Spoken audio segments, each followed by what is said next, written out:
কাৰ কাৰণে পাতিছোঁ? আমি যে আজি কেৰচিনৰ কথা পাতিছোঁ, নিমখৰ কথা পাতিছোঁ, চিলিণ্ডাৰ দামৰ কথা পাতিছোঁ, বিদ্যুতৰ কথা পাতিছোঁ, কাৰ কাৰণে পাতিছোঁ? মই নিজৰ কাৰণে পতা নাই, মই নিজৰ ঘৰৰ মাকৰ কাৰণে পতা নাই, মই শিৱামণি বৰা ডাঙৰীয়ানী ঘৰৰ কাৰণে মাত মাতা নাই, মই সীমা ভূঞা ডাঙৰীয়ানী ঘৰৰ কাৰণে মাত মাতা নাই, মই আমাৰ জোনালী শইকীয়া বাইদেউৰ কাৰণে মাত মাতা নাই, মই আমাৰ প্ৰভাত ডেকা বাইদেউৰ ঘৰৰ কাৰণে মাত মাতা নাই। আমি যে কংগ্ৰেছ দল এইখিনি মাত মাতিছোঁ, এইখিনি বিষয়লৈ কাৰ কাৰণে মাতিছোঁ?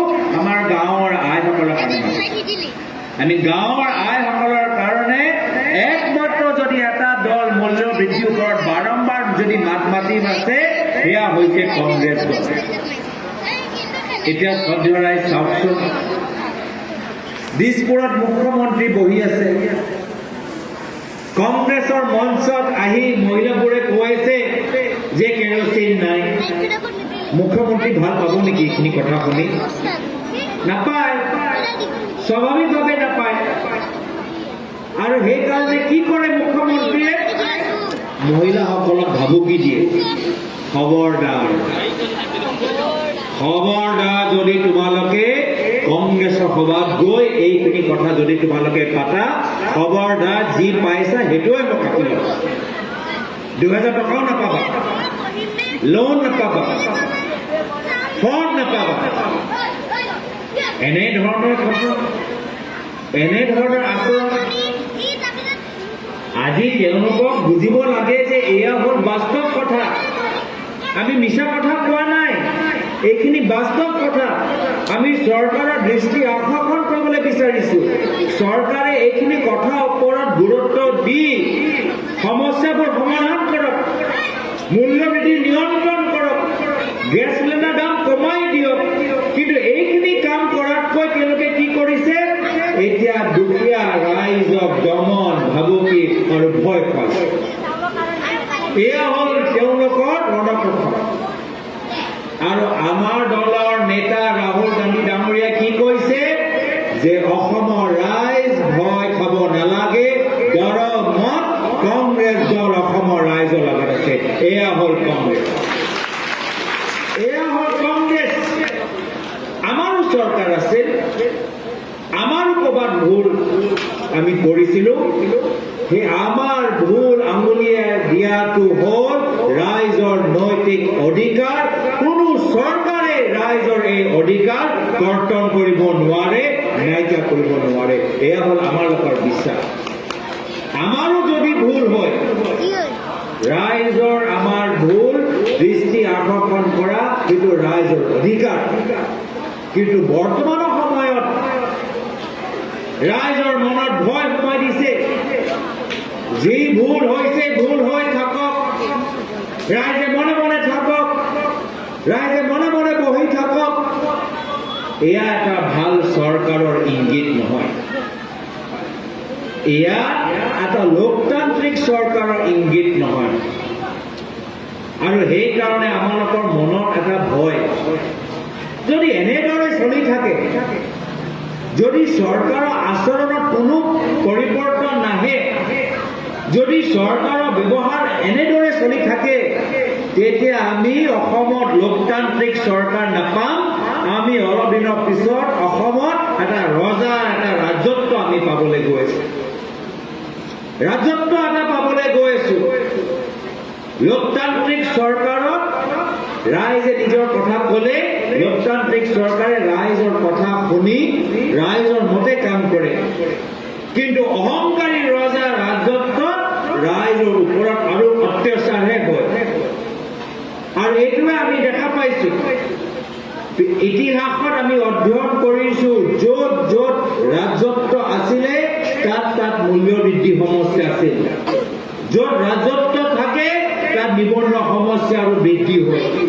য'ত ৰাজত্ব থাকে তাত অপৰাধীসকলৰ সংখ্যা আৰু বৃদ্ধি হয়। য'ত ৰাজত্ব থাকে তত সমাজৰ মাজত অস্থিৰতা থাকে, সমাজৰ মাজত সংঘাত হয়। আমি এনেকুৱা এটা অসমৰ পৰা নিজৰ ৰাইজক সুৰক্ষিত ৰাখিবলৈ বিচাৰিছো। আমি শান্তিৰ পক্ষত, আমি সম্প্ৰীতিৰ পক্ষত, আমি গাঁৱৰ ৰাইজৰ অধিকাৰৰ পক্ষত।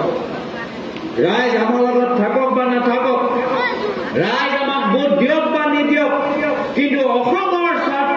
আমি সদায় ৰাইজৰ হৈ মাত মাতি যাম। এয়া হ'ল কংগ্ৰেছ।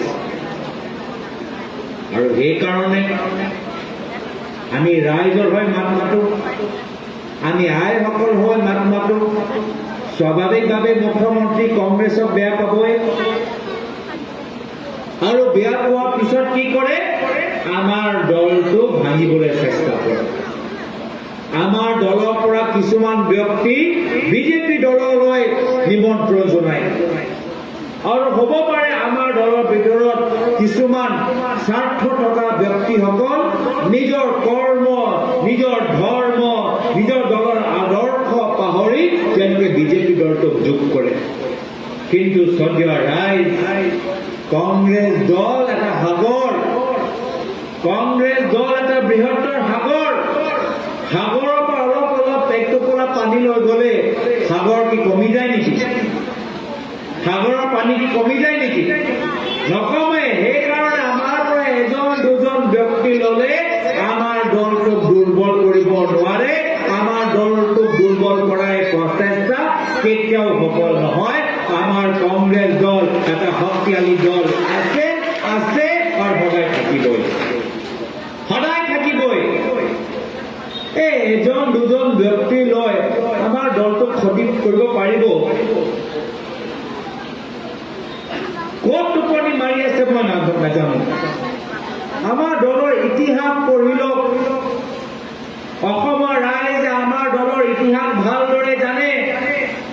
যি সময়ত আলফা দপদপনি, যি সময়ত ঘৰৰ পৰা ওলাই যাওঁতে ৰাইজে ভয় কৰিছিল, যি সময়ত কংগ্ৰেছৰ কৰ্মীসকলক আলফাই গুলি মাৰি হত্যা কৰিছিল, যি সময়ত আমাৰ কংগ্ৰেছৰ নেতৃত্ব মুখত গুলি লাগিছিল, সেই সময়ত আমি নিজৰ দলটোক ধৰি ৰাখিছিলো।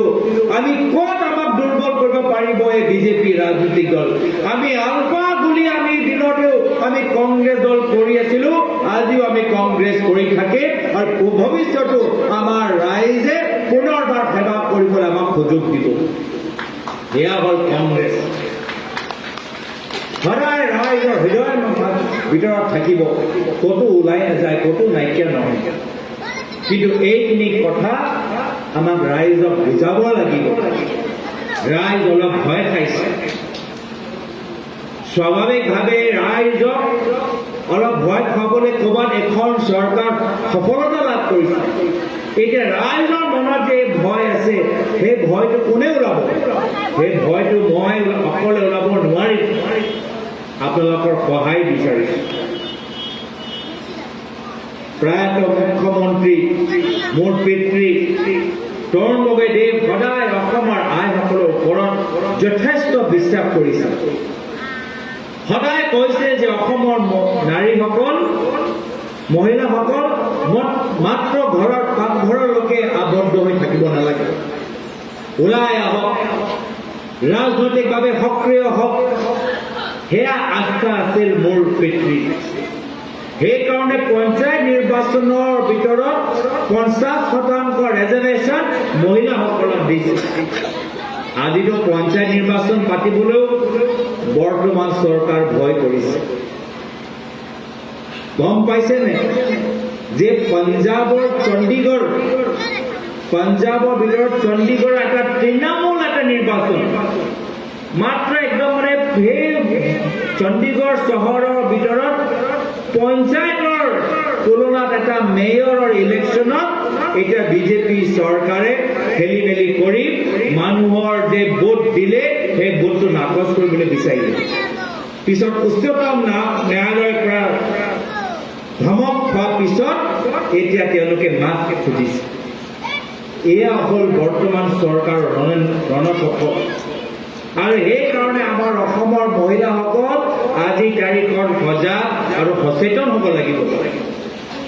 এই আস্থা মোৰ পিতৃ আছিল যে ৰাজনৈতিকভাৱে, অৰ্থনৈতিকভাৱে আমাৰ মহিলাবোৰ সবল হওক। আৰু সেই একে আশা মই আজি এই সভাত উপস্থিত থকা মহিলাসকলৰ পৰা কৰোঁ। ইয়াত যিমান আমাৰ জ্যেষ্ঠসকল আছে, ইয়াত যিমান আমাৰ নৱপ্ৰজন্মৰ